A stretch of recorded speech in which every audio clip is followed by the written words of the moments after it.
Welcome in. Today's stream is going to be a little bit different. We're going to be, I have my friend EJ here.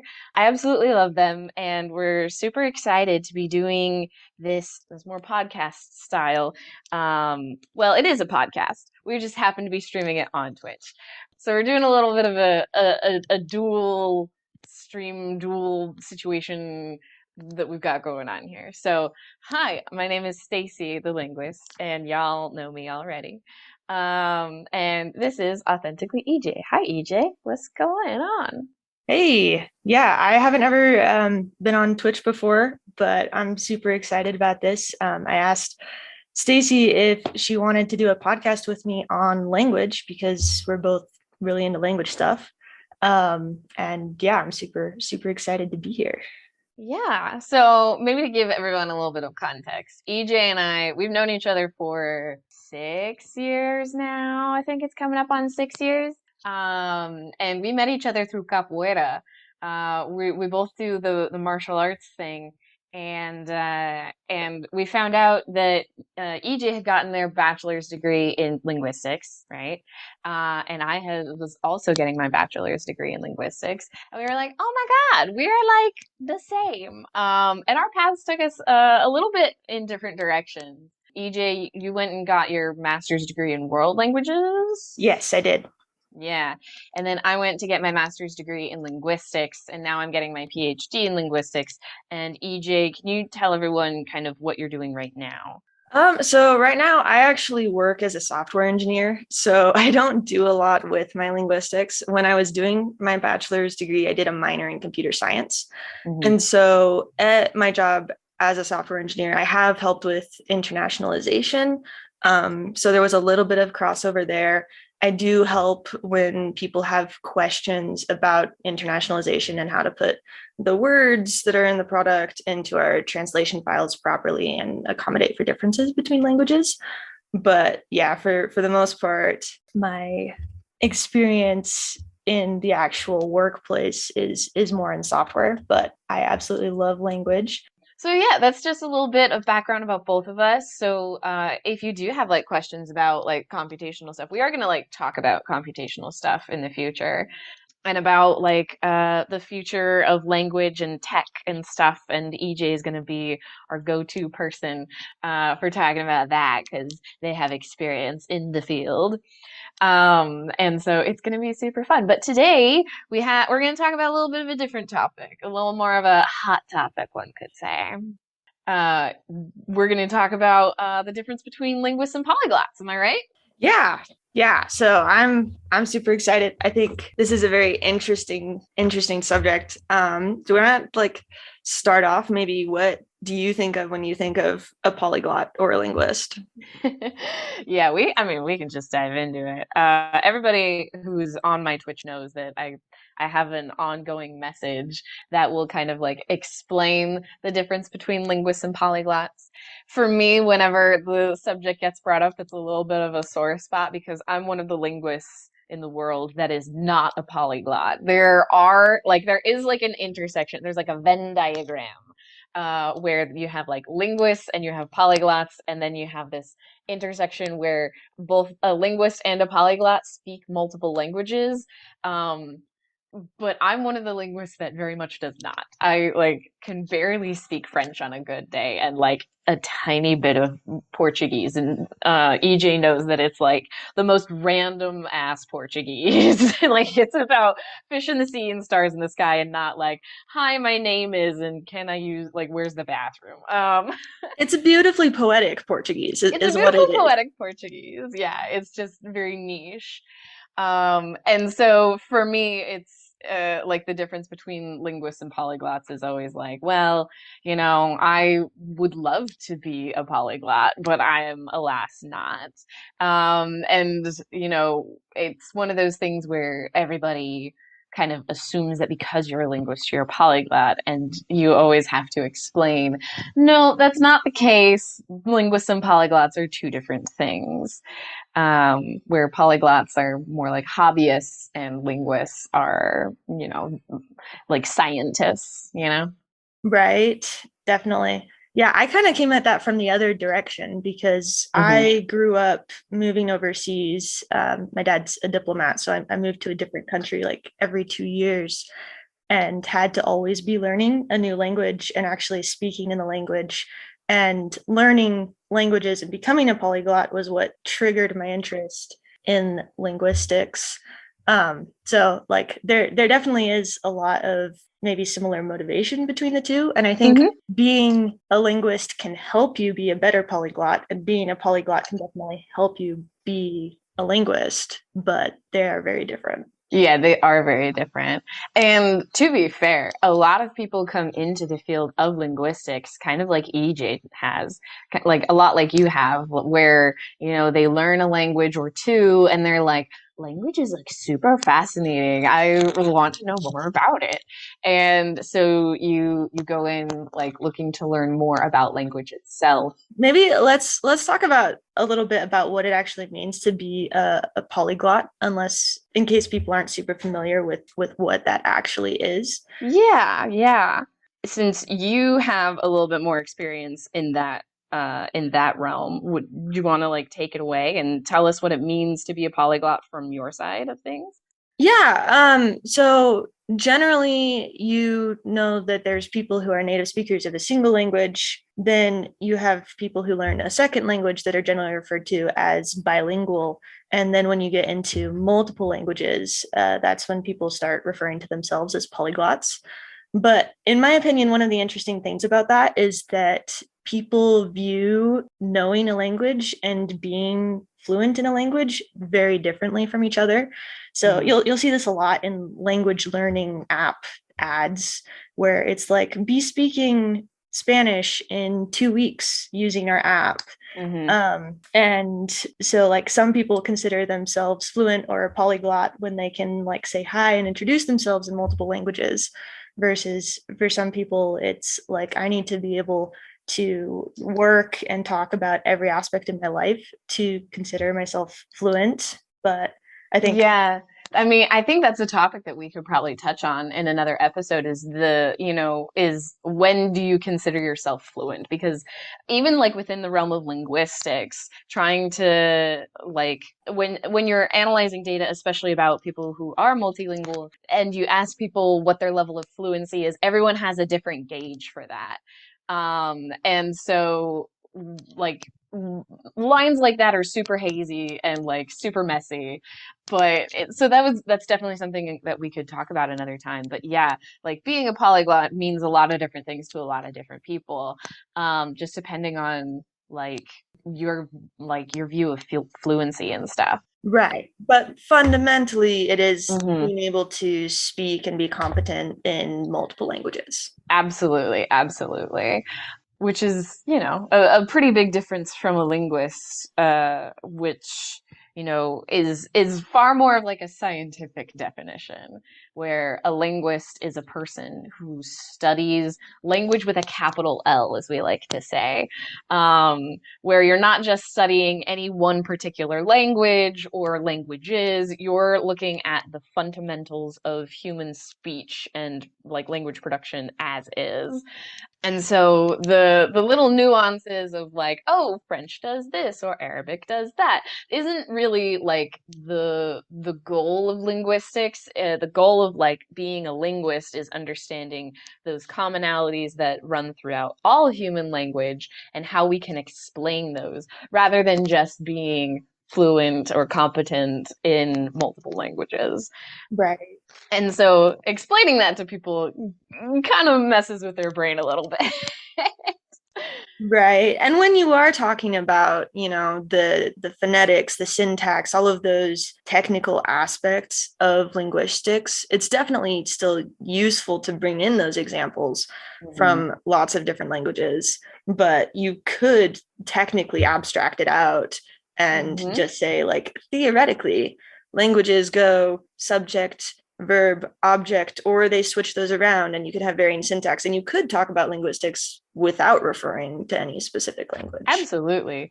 And anybody who looks at my work in linguistics knows that I function in like the purely theoretical realm, which makes it really tricky because, you know, people want to discuss like individual languages, but it's like, I don't know a whole lot about individual languages. I work in this weird abstract realm that is sort of like above language and sort of like outside of like the practical points. Um, so yeah, like it's one of those weird things where like as a polyglot, people expect you to like I'm sure people like expect you to know everything about every language and all that fun stuff and vice versa. Like as a linguist, everyone expects you to like be able to, you know, it's all just about like these expectations and these thoughts that people already have, like just about like people knowing languages in general. And it doesn't help that like that that like the military, for example, they like anyone who works with language in any regard, they just call them a linguist. And so there are a lot of fields that do just are like they're just like, hey, because you work with language just at all, you're a linguist. And it's like, well, that's not how this works. Right. To be fair, I do think that that happens in a lot of different fields. Like Oh people yeah, who I'm just aren't in the military specifically, but it happens everywhere for sure. right. And not just with linguistics. Like as a Hmm. software engineer, people who don't know anything about writing software frequently confuse that with an IT specialist. Yeah. Or you have the same thing with financial analysts and accountants where it seems like it's really having a little bit more knowledge about the subject in general helps you make those differentiations. Yeah, yeah. So yeah, it is one of those things, I mean, that happens everywhere. It's just those lines get blurred. People don't understand because they're not within the field. The real issue though is when I feel like polyglots start calling themselves linguists. Um, and it's like they're when it's like no, like if you go to like the subreddit like r/linguistics and you see all these polyglots talking about polyglot things under the guise of linguistics, that's when I start to get a little bit like, because I'm like, you should know better. But Right. Well, let's dive into that a little bit because I think that's really interesting. Like, is there a threshold or a point that you think someone needs to pass in order to actually legitimately call themselves a linguist? I I hate that because it seems like kind of gatekeepy, but Mhm. in some way, because linguistics is like a formal science, I feel like you do need to kind of gatekeep it a little bit. Because like you can very well be like a like an armchair linguist or a hobbyist linguist, but it's like I said, like being a linguist is more about the scientific goals, right?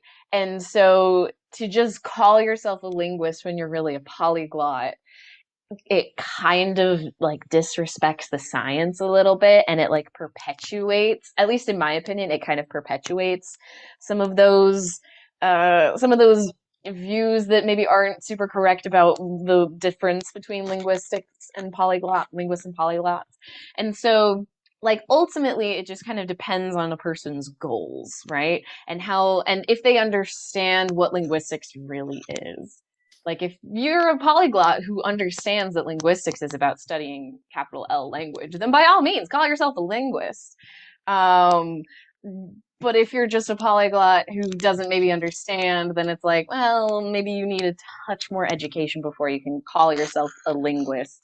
And maybe just like check yourself before you wreck yourself, I guess. Right. Yeah. I guess like even when you frame it as having a certain level of understanding of linguistics, I feel like you could still have that discussion of, well, some people are going to think they need to understand a lot more than other people need to understand in Yeah. order to actually take on that qualifier. And like I know for myself, I'm not nearly as invested at the moment in the academic aspect of linguistics as you are. I'm very interested in applied linguistics and in seeing how, these different ideas work inside of language and in the day to day and in software. Hmm. Um, and I do like the point about gatekeeping, though, that you made, because, like, fundamentally, everyone's experiences are so diverse. It's not like you Hmm. can say, like, you have to pass these specific rules. Yeah. Like I would never want to say that, oh, if you don't have a degree in linguistics, you can't be a linguist. Like, absolutely not. Like, that's like classist and awful and gross. Like, but ultimately, yeah, like you said, like I would still call you a linguist because, like, even though you're not necessarily working in the field of linguistics specifically right now, you still have that fundamental understanding of linguistics and how that kind of branches out into other places. Um, and yeah, like honestly, yeah, I feel like it's more of like an understanding rather than necessarily a list of qualifications. Yeah.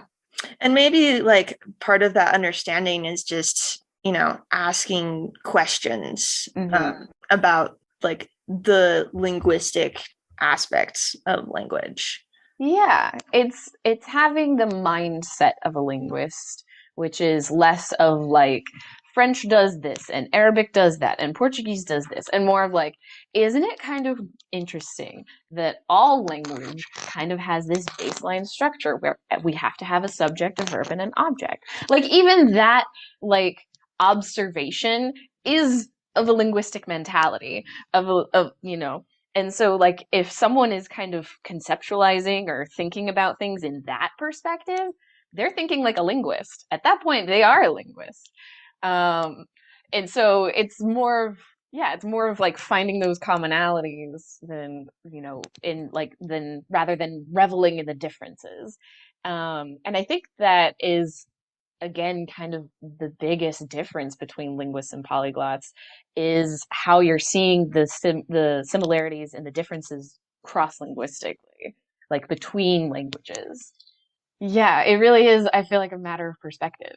Yeah, I would definitely agree with that. I think, there's a lot of depth in both topics. Like, polyglots are definitely extremely skilled and have a lot of talent and experience and time put into what they do. Oh yeah, mad respect for polyglots. Like, oh, love everything about them because they get stuff done in the world. Like, we need polyglots, we need translators, we need people who know things about all these different, like, we need those people. Absolutely. Like a little linguist like me, we don't need the theoretical stuff technically. Like on a practical level, everything that I'm doing does not necessarily need to be done in order for the world to keep turning. Like polyglots really kind of help do some of the footwork that we see, and that's why they often get the credit for being linguists, is because they are doing a lot of the like nitty gritty down and dirty work in the world. Right. I do think, like, that brings up an interesting question for me, how you said that, because it's very clear what polyglots contribute to the world a lot of the Yeah. time. Like, they enable communication between cultures, between people. So I guess the related question for linguists, what do you see as the value that linguists bring to the world? I love that question because it's something that I have to consider like a lot. Like I'm doing linguistics to satisfy my own curiosity. I'm not gonna lie. Like I do what I do to like scratch my own curious itch. But when it comes to why do we study linguistics as a whole, it's I like to compare it to like physicists, right? Because there are like physicists that do the down and dirty work. There are people who like work on like it's kind of like engineers and physicists. Like you engineers do all like the dirty work and like get stuff done. And so we see that we're like, oh yeah, engineers are super cool, but they do kind of have to have like a basic like level of knowledge in like physics. But then like a theoretical physicist doesn't do the down and dirty work, but they're working on expanding our knowledge of the universe. And so, while we may not see the benefit of that directly in our everyday lives, it is like benefiting us as a society and as like humanity because we're learning about the universe itself.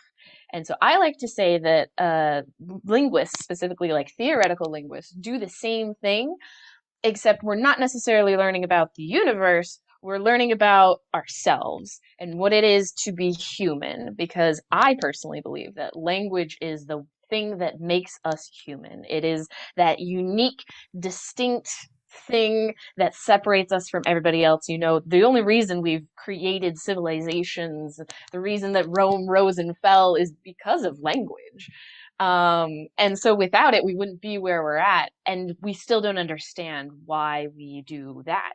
And so just like theoretical physicists may study the universe that is ever expanding to get a better idea of how we fit into it, linguists work on studying our own universe in our own mind that we still don't understand yet. So yeah, it's kind of like that. It's kind of like the difference between like a theoretical physicist and engineers and linguists and polyglots. I feel like that's a decent.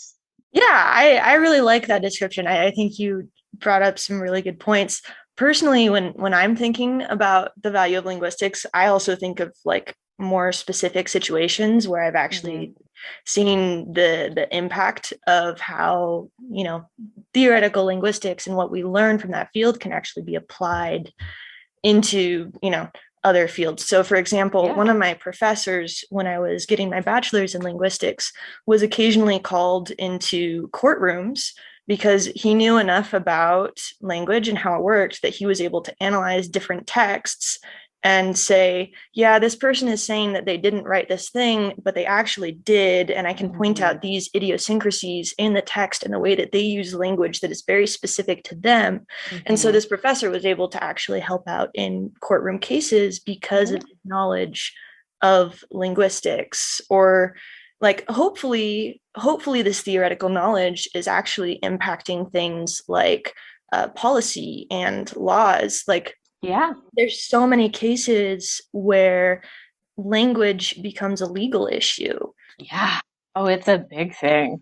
Yeah, schools in some places have to use a certain language. The US is interesting because like English isn't technically an official language. It's kind of a de facto language. But Hmm. in lots of other countries, language is actually very heavily prescriptive in some ways, like Yep. led by government organizations. Hmm. And so hopefully like knowledge about language and the diversity of language can help us, appreciate linguistic differences and prevent things like government policy from overriding minority languages and stuff like that. Oh yeah, absolutely. And we should definitely have an episode about language prestige at some point because it is a big, big issue across the whole world. You know, which languages get taught in schools, which languages are you allowed to use in certain areas, things like that. Language prestige is a huge thing. So we definitely need to talk about that at some point. But yeah, like I'm when I'm talking about when I'm talking about, having an understanding of the human mind, that is very, very much like a very theoretical point. But yeah, kind of kind of going back to it, those theoretical points, they do help us. They do help us and inform us on some of those more practical issues. And so like as a linguist, I can't just do theoretical work. It is like I'm obliged and I have to take what I know and apply it to things like forensics or policy and politics and stuff like that. Just like for the good of humanity, right? It's one of those things that like you like, as much as it's as fun as it is just playing around with things in my head, you have to give back.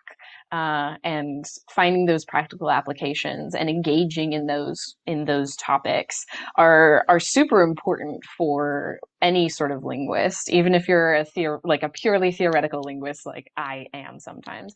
Talking about those issues and engaging with that is so crucial. And like once if you do understand linguistics well enough, you know that you have a duty to get to engage in those conversations. At least I feel. Yeah, I definitely agree. And like I think that's something also that's not unique to linguistics or really to any field. Like hopefully as humans, when we gain knowledge and expertise in a certain area, we're trying to use that to, serve and make a positive difference. Yeah, it's very easy to be selfish about your science and about your field and just be like, oh no, this is just my thing and I'm just indulging my own curiosity. Like I get caught up in that a lot, but it's so important to take what you know and give back in certain ways.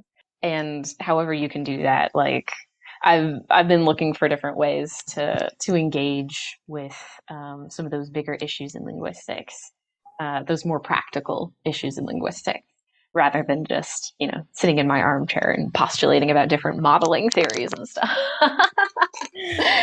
And that's another topic we can go off about is some of those areas, some of those practical points where linguists can have a direct influence. And I would love to have an episode where we talk about like forensic linguistics and policy and stuff like that.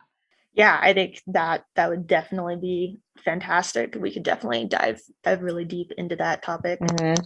Is there anything Yeah. else you wanted to talk about with comparing linguists and polyglots? I think we've covered like because I know you're a bit on a bit of a time crunch, and but I think we've covered a good chunk of it. And maybe to just sum up for anybody who's just tuning in on the Twitch stream or something, we've just been talking about the difference between linguists and polyglots and how it ultimately comes down to a matter of perspective and how one is not above the other, but they are different and distinct, and that distinction is important. And there can be like crossover, but it is kind of important to acknowledge the differences between polyglots and linguists and how the two groups interact with each other because there is a lot of interaction between the two, and yeah, I think that's it for any of my thoughts. Do you have any last thoughts, EJ? Um, I don't think so. I think we did, dive into a bunch of different aspects. We did, yeah. Hopefully people found it interesting. Definitely, leave comments and let us know if there is anything else you would like us to touch on and dive into more in the future. Yeah, so again, for everybody, this is the first episode of a podcast that EJ and I are starting called For the Love of Language. So EJ is going to be working on getting this published on. Do you know where we're going to publish this yet? Or Yeah, I'm planning on publishing it on Libsyn, and then hopefully I'll be able to get it in Spotify and Apple and all those different places. yeah. We're just starting out though. This is the first episode, so I'm kind of figuring out all of the technicalities. But yes, Mhm. I'm hoping to make it available in as many places as possible. Yeah.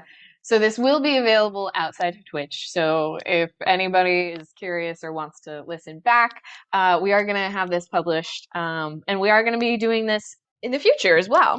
So I think we are Definitely. going to maybe stick to Saturdays or weekends, and EJ and I will just come on and have a little chat, and we'll have episodes where we take questions, and we'll have other interesting topics. So this is very much more of like a podcast. This is different from my normal streaming style, as everyone here knows. But it is something kind of cool that we're gonna continue going forward. So many thanks to EJ for letting me drag them onto Twitch. Yeah, thank you. It's great always to talk with you. So I know, it's been fabulous. But thank you everyone for tuning in.